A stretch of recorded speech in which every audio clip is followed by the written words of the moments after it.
ఈ వీడియో చూసే ముందు మిగతా 2 పార్ట్స్ చూసి అప్పుడు ఈ వీడియో చూడండి.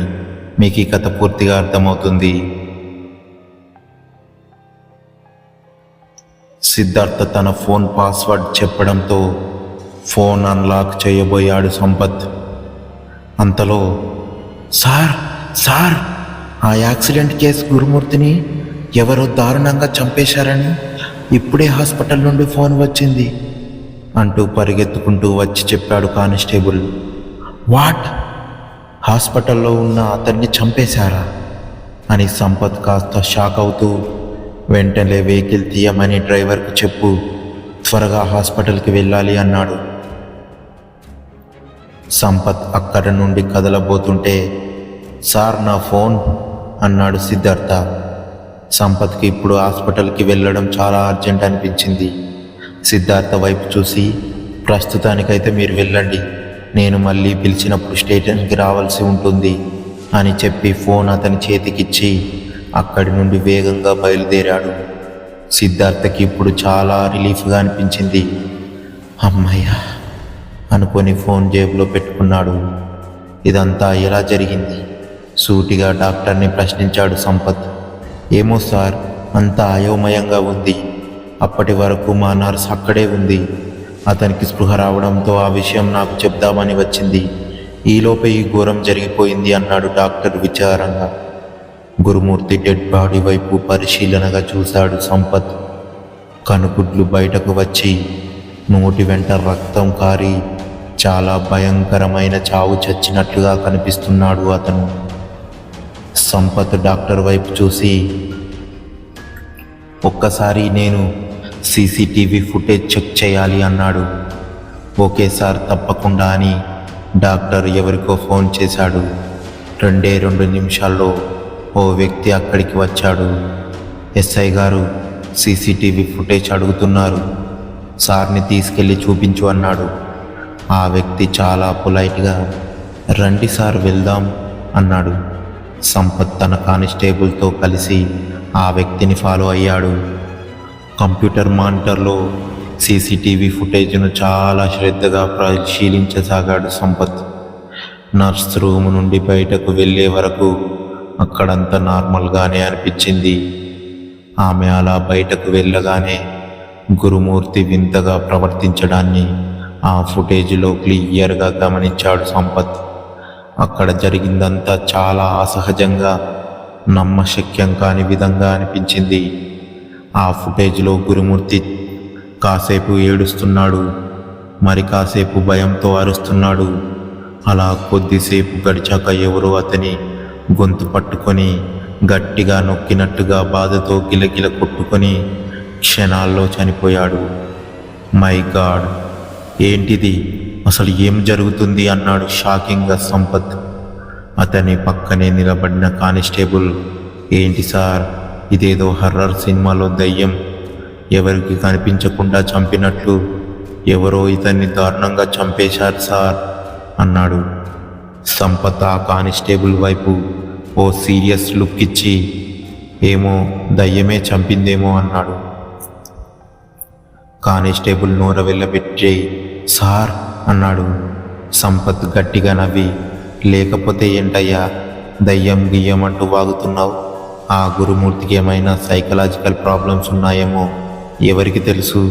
ఏదేమైనా పోస్ట్ మార్టం రిపోర్ట్ వస్తే కానీ దీనిపై మనకు ఒక క్లారిటీ రాదు.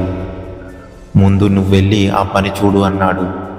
ఓకే సార్ అంటూ కానిస్టేబుల్ అక్కడి నుంచి వెళ్ళిపోయాడు. ఇప్పుడు సంపత్ పని మొదలైంది. అతను తన బుర్రకి పని చెప్పడం మొదలుపెట్టాడు. ఏంటి సార్, బైక్ స్టార్ట్ అవ్వడం లేదా అన్నాడు డేవిడ్. అతను కొద్దిసేపటికి నుండి సిద్ధార్థ బైక్ స్టార్ట్ అవ్వక ఇబ్బంది పడడం కాస్త దూరం నుంచి గమనించసాగాడు. అవును డేవిడ్ అంటూ సిద్ధార్థ మళ్ళీ ఒకసారి బైక్ స్టార్ట్ చేయడానికి ట్రై చేశాడు. కానీ అది స్టార్ట్ అవ్వలేదు. షిట్ అని అన్నాడు విసుగ్గా. ఉండండి సార్, నేను ఒకసారి చూస్తాను అని చెప్పి David Siddhartha bike centre stand వేసి ఏవో కొన్ని వైర్స్ని సెట్ చేశాడు. ఒక్క దెబ్బకి బైక్ స్టార్ట్ అయిపోయింది. సిద్ధార్థ నవ్వుతూ, నీ చేతిలో ఏదో మ్యాజిక్ ఉంది డేవిడ్ అన్నాడు. డేవిడ్ సిగ్గుపడుతూ, అదేమీ లేదు సార్, మా నాన్న కూడా ఒక బైక్ మెకానిక్, ఏదో ఆయన దగ్గర నుంచి కొంచెం నేర్చుకున్న నేను అన్నాడు. డేవిడ్కి థ్యాంక్స్ చెప్పి సిద్ధార్థ బైక్ స్టార్ట్ చేయబోతుండగా అక్కడ అన్వర్ ఎవరో స్టూడెంట్ని చితకబాదడం కంటపడింది. సిద్ధార్థ క్షణాల్లో అక్కడికి వెళ్ళి, ఆగు, ఎందుకు అతన్ని అలా కొడుతున్నావన్నాడు. అన్వర్ సిద్ధార్థని పైకి లేపి కిందకు చూసి మళ్ళీ ఆ స్టూడెంట్ని కొట్టడం మొదలుపెట్టాడు. నీకేది చెప్పది, ముందు అతన్ని వదులు అన్నాడు. అన్వర్ ఆ స్టూడెంట్ని వదిలి, చూడండి, ఇంతకు ముందు కూడా మీకు చాలాసార్లు చెప్పాను నా వ్యవహారంలో తల తూర్చొద్దని, మళ్ళీ మీరు ఇదే తప్పు చేస్తున్నారు అన్నాడు సీరియస్గా. ఇది కాలేజ్, అతను నా స్టూడెంట్, తల దోచకుండా ఎలా ఉంటాను అన్నాడు సిద్ధార్థ. వద్దని చెప్తున్నా కదా సార్, ఇక్కడి నుంచి వెళ్ళండి అని అరిచి మళ్ళీ ఆ స్టూడెంట్ చెంపపై ఒక్కటిచ్చాడు అన్వర్. దాంతో సిద్ధార్థకు కోపం ఎక్కువయింది. అన్వర్ను బలంగా వెనక్కి ఒక్క తోపు తోశాడు. అన్వర్ బ్యాలెన్స్ తప్పిపోయి కింద పడిపోయాడు. సిద్ధార్థ తనని అలా తోసేసరికి అన్వర్కి పిచ్చి కోపం వచ్చింది. పైకి లేచి సిద్ధార్థ మీద వెళ్ళబోయాడు. వెంటనే అక్కడున్న డేవిడ్ కలగజేసుకొని సిద్ధార్థకు అన్వర్కు మధ్యలో వచ్చి నిలబడ్డాడు. అన్వర్ బాయ్, వద్దు వద్దు అన్వర్ బాయ్ అంటూ డేవిడ్ అన్వర్ను బతిమిలాడాడు. అన్వర్ తన షర్టు కట్టిన దుమ్ము దులుపుకుంటూ, వాడు నా క్యాంటీన్లో మెక్కి 2000 బాకీ పడ్డాడు, అడిగితే ఈరోజు రేపు అని నెల రోజులుగా తప్పించుకుని తిరుగుతున్నాడు, అందుకే వాడిని కొడుతున్నాను అన్నాడు కోపంగా. కొడితే డబ్బులు వస్తాయా అంటూ అడిచాడు సిద్ధార్థ. మరెలా వస్తాయి, అదే రేంజ్లో అరిచాడు అన్వర్. వెంటనే సిద్ధార్థ తన పర్సులో నుండి 400-500 నోట్లు తీసి అన్వర్ చేతిలో విసురుగా పెట్టాడు. డబ్బు తీసుకున్న అన్వర్ సిద్ధార్థను అదో టైప్లో చూశాడు. అంతలో అక్కడ నిలబడి ఉన్న స్టూడెంట్ సారీ సార్ అన్నాడు చిన్నగా ఏడుస్తూ. సిద్ధార్థ ఒకసారి ఆ స్టూడెంట్ వైపు చూశాడు. అన్వర్ కొట్టిన దెబ్బలకు అతని ముఖం వాచిపోయి పెదవులు చిట్లి రక్తం కారుతుంది. మొదట ఆ స్టూడెంట్పై కోపం వచ్చిన అతన్ని అలా చూసేసరికి సిద్ధార్థకు కాస్త జాలి వేసింది.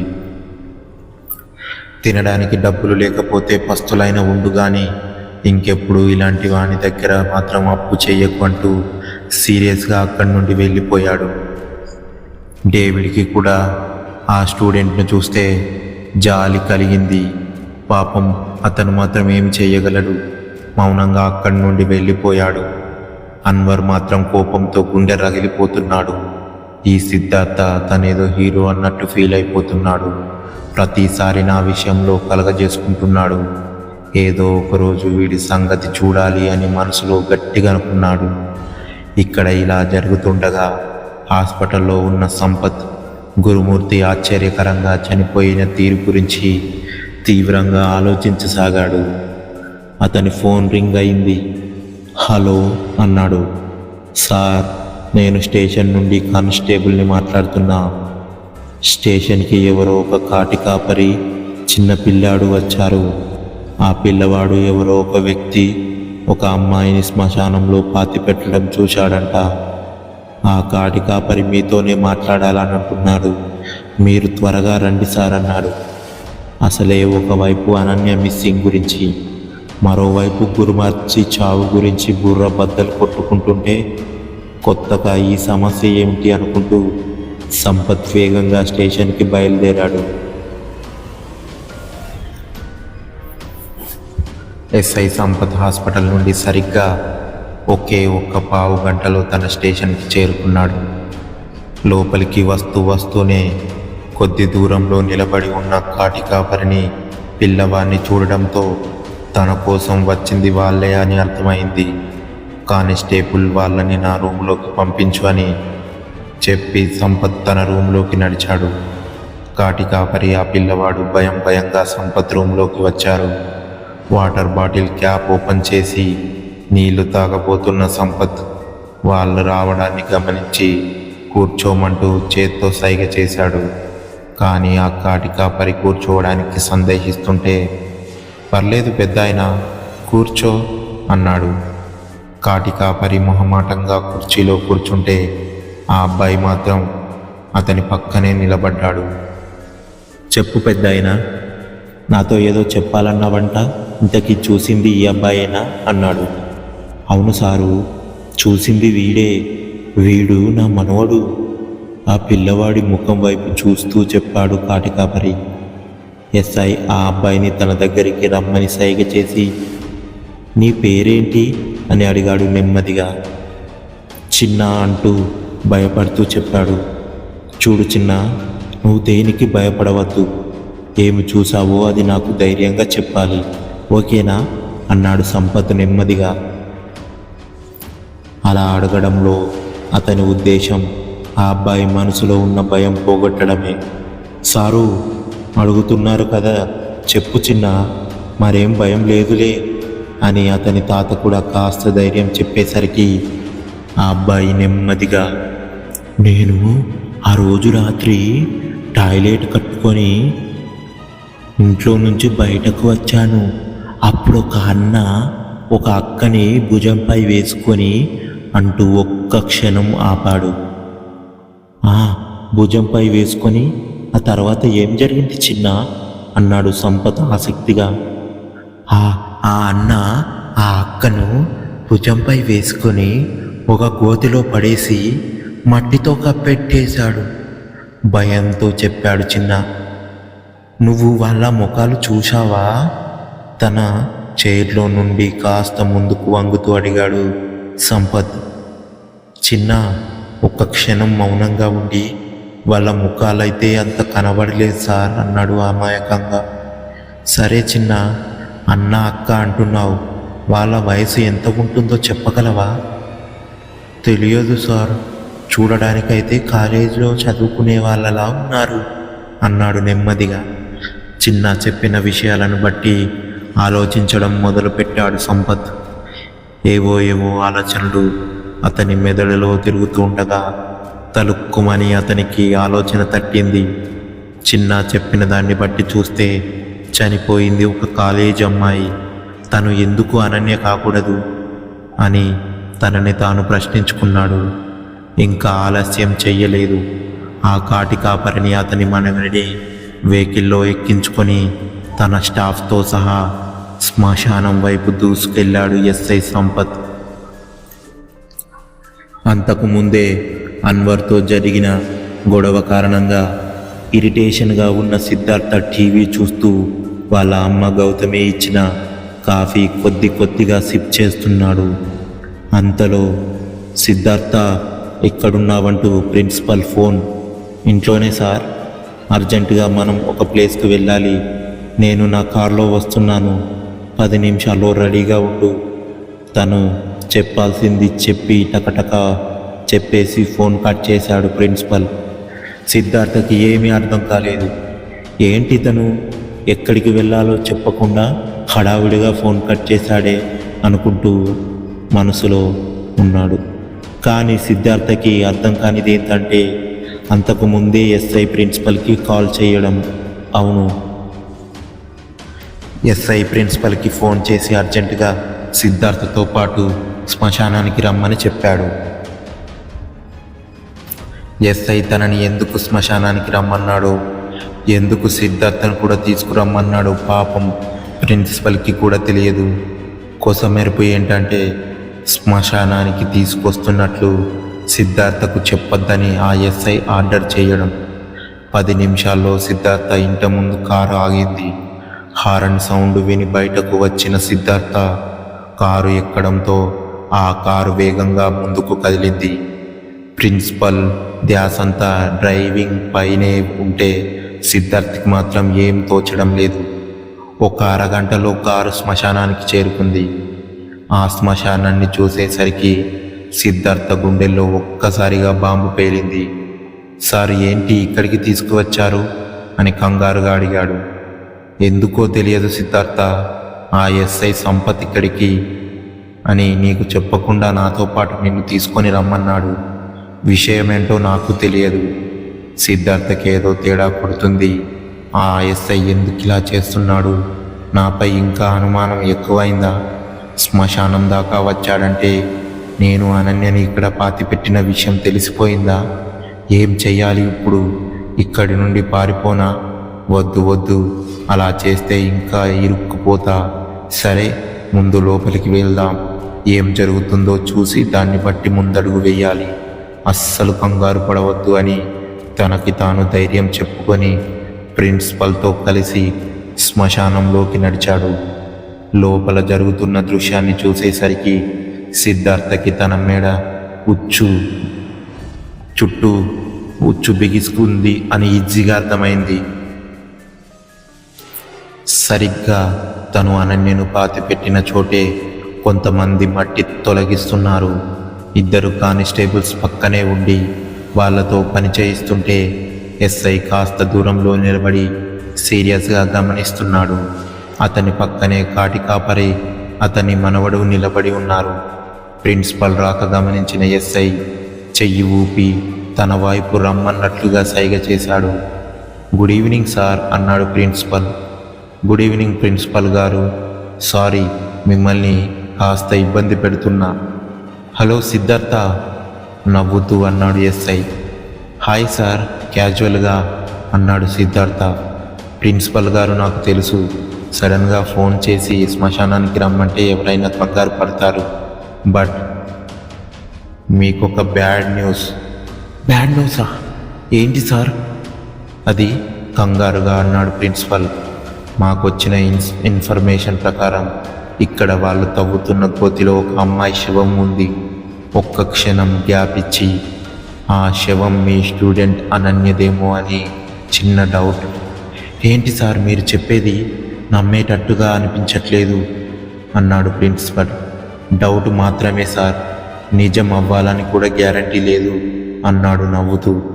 మరి వాళ్ళ పేరెంట్స్ని కూడా పిలిపించాల్సింది తన మనసులో మాట చెప్పాడు ప్రిన్సిపల్. పిలిపించొచ్చు సార్, బట్ ఆ శవం కూడా ఒకవేళ అనన్యతే అయితే వాళ్ళు ప్యానిక్ అయిపోతారు కదా. బాడీ ఐడెంటిఫికేషన్ కోసమే మిమ్మల్ని పిలిపించారు సార్, ఫర్ ద ట్రబుల్. ఇంకా సిద్ధార్థ గారిని ఎందుకు రమ్మన్నానంటే అంటూ సిద్ధార్థ వైపు అదో టైప్లో చూస్తూ గ్యాప్ ఇచ్చాడు. ఎస్ఐ తనని అనుమానంగా చూడడం సిద్ధార్థ గమనించాడు. మళ్ళీ ఎస్ఐ మాట్లాడుతూ, సిద్ధార్థ గారికి స్టూడెంట్స్తో మంచి ర్యాంప్ ఉంది కదా, అతనైతే శవాన్ని ఈజీగా ఐడెంటిఫై చేస్తారని నా నమ్మకం. యువర్ రైట్ సిద్ధార్థ అంటూ అతని వైపు చిన్నగా చూసి నవ్వాడు. సిద్ధార్థ ఎస్ఐ కళ్ళలోకి చూసి సైలెంట్గా తలదించుకున్నాడు. అంతలో అక్కడ అనుకోని సంఘటన ఒకటి జరిగింది. మొదట్లో సిగ్నల్ దగ్గర సిద్ధార్థ దగ్గర అడుక్కుంటున్న ఆవిడ అక్కడికి వచ్చింది. ఆమెకు కాస్త మెంటల్గా కూడా ఉన్నట్లు ఉంది. శవం దగ్గర మట్టి తీస్తున్న వాళ్ళ పనికి అడ్డు తగులుతూ పిచ్చి పిచ్చిగా వాగుతుంది. కానిస్టేబుల్స్ ఎంత కంట్రోల్ చేద్దామన్నా ఆమె వాళ్ళపైన తిరగబడుతుంది. కానిస్టేబుల్స్, ఏంటి గొడవ అక్కడ? ఆవిడ్ని పక్కకు తోసేయండి అని అరిచాడు సంపత్. వెంటనే ఆ పిచ్చావిడ సంపత్ దగ్గరికి పరిగెత్తుకుంటూ వచ్చి అక్కడ వాళ్ళు చుట్టూ తిరుగుతూ ఏవో పిచ్చిగా వాగుతుంది. ఎస్ఐ చిరగ్గా, ఏయ్ వెళ్ళు ఇక్కడి నుంచి అని అరిచాడు. అంతలో అక్కడ ఉన్న కాటి కాపరి కలగజేసుకొని, పాపం పిచ్చిది సార్, కానీ మంచిది. పగలంతా అడుక్కొని సాయంత్రం అయ్యేసరికి ఇక్కడికి వచ్చి తలదాచుకుంటుంది. తిరిగి పొద్దున్నే వెళ్ళిపోతుంది. పాపం ఎవరూ లేని అనాథ అన్నాడు జాలిగా. సంపత్ కూడా ఆమె వైపు జాలిగా చూసి, సరే పెద్దాయనా, నువ్వే ఏదో ఒకటి చేసి ముందు ఆవిడ్ని ఇక్కడి నుంచి దూరంగా తీసుకెళ్ళు అన్నాడు. సరే సారు, రామ్మా రా అంటూ ఆవిడ చెయ్యి పట్టుకొని లాగుతుంటే ఆ పిచ్చిది కాటి కాపరి చెయ్యి విదిలించుకొని మళ్ళీ ప్రిన్సిపల్ సిద్ధార్థ చుట్టూ చప్పట్లు కొడుతూ తిరగసాగింది. ఆమె అలా తిరుగుతూ సిద్ధార్థ ముఖాన్ని శ్రద్ధగా చూసి టక్కుమని ఆగి సడన్గా అతని కాలర్ పట్టుకుంది. ఏయ్ ఏంటిది, వదులు వదులు అంటూ ఆమె నుండి తప్పించుకునే ప్రయత్నం చేశాడు సిద్ధార్థ. ఊహించని ఆ సంఘటనకి అక్కడున్న వాళ్ళు కూడా షాక్ అయ్యారు. ఆ పిచ్చిది మాత్రం తన పట్టు వదలడం లేదు. సిద్ధార్థను ఆమె నుండి విడిపించడానికి కాటి కాపరి గట్టిగా ట్రై చేసినా ఫలితం లేకుండా పోయింది. ఇంకా లాభం లేదని సిద్ధార్థే ఆమెను బలంగా తోశాడు. ఆ తోపులాటలో సిద్ధార్థ షర్ట్ కాస్త చినిగి ఆమె గోళ్ళు అతని చేతిపై గీసుకుపోయి కొంచెం రక్తం రాసాగింది. వదలను, నిన్ను వదలను అంటూ ఆ పిచ్చిది గట్టిగా అరవడం మొదలుపెట్టింది. ఆమె అలా అరవడానికి కారణం లేకపోలేదు. ఎందుకంటే సిద్ధార్థ నెన్నెను పాతిపెట్టడం చూసిన వాళ్ళలో ఆమె కూడా ఒకటి. సంపత్కి ఏం జరుగుతుందో అర్థం కావడం లేదు. ఇక్కడ ఇంతమంది ఉండగా ఎందుకు ఆ పిచ్చిది సిద్ధార్థతో అలా ప్రవర్తించింది అన్న అనుమానం అతనిలో మొదలైంది. కాటి కాపరి కొద్ది నిమిషాలు కష్టపడి ఏదోలా ఆ పిచ్చిదాన్ని అక్కడ దగ్గరలో ఉన్న ఇంట్లోకి తీసుకువెళ్ళి డోర్ లాక్ చేయడంతో అందరూ కాస్త ఊపిరి పీల్చుకున్నారు. కానిస్టేబుల్స్, త్వరగా పని కానివ్వండి, ఇంకా చీకటి పడేలా ఉంది అని సంపత్ అనడంతో అక్కడ పని వేగం పెరిగింది. వేగంగా మట్టి తొలగించడం పూర్తవుతుంటే సిద్ధార్థ గుండేమో వేగంగా కొట్టుకోసాగింది.